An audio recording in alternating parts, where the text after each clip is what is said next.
ক্যাজুয়ালিটিতে খুব রাশফুল ডিউটির মধ্যেও আমি পরীক্ষাটা সুন্দর মতো পাশ করে যেতে পেরেছি শুধুমাত্র ব্যাকবেঞ্চার্সের কারণে।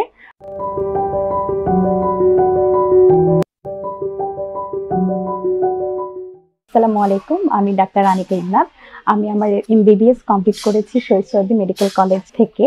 এখন আমি আমার রেসিডেন্সি কন্টিনিউ করছি বিএমইউতে। আমার ব্যাকবেঞ্চার্সের সাথে জার্নিটা শুরু হয়েছিল মূলত জানুয়ারি থেকে। আমার শুরু থেকেই তাদের যে বুক ম্যাটেরিয়াল, কন্টেন্টস এবং তাদের যে পড়ানোর যে স্টাইল এবং তাদের যে সাপোর্ট আমরা পেয়েছি শুরু থেকেই, সেটা আসলে অন্য কোনো কোচিংয়ের সাথে তুলনা করার মতো নয়।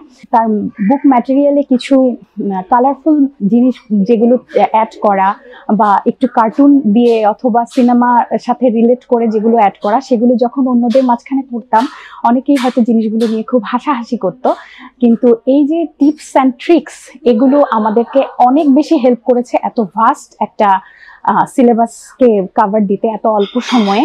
ক্যাজুয়ালিটিতে খুব রাশফুল ডিউটির মধ্যেও আমি পরীক্ষাটা সুন্দর মতো পাশ করে যেতে পেরেছি শুধুমাত্র ব্যাকবেঞ্চার্সের কারণে। আমি মনে করি না যে বাংলাদেশে এই মুহূর্তে এত কনফিডেন্টলি কেউ এমআরসিএস পার্টে নিয়ে আগাচ্ছে। অনেকগুলো কোচিং সেন্টারই আছে যেগুলো অনেক পুরনো সময় থেকে, অনেক আগে থেকেই তারা চালাচ্ছে, কিন্তু এত সাপোর্টিভ, এত কনফিডেন্ট, এতটা রিলেটিভলি পড়াচ্ছে যেটা কিনা খুব সহসাই আমাদের ব্রেনে ধারণ করা সহজ হচ্ছে, এভাবে মনে হয় না আর অন্য কোনো কোচিং পড়ায়। Best of luck for the next days. আমি আশাবাদী যে খুব তাড়াতাড়ি ব্যাকবেঞ্চার্স ইন্টারন্যাশনালি অলরেডি তারা অনেক নাম করে ফেলেছে। বেশ কয়েকজন ইন্টারন্যাশনাল ক্যান্ডিডেট ছিল, এরপরে আরো বাড়বে। And wish best of luck.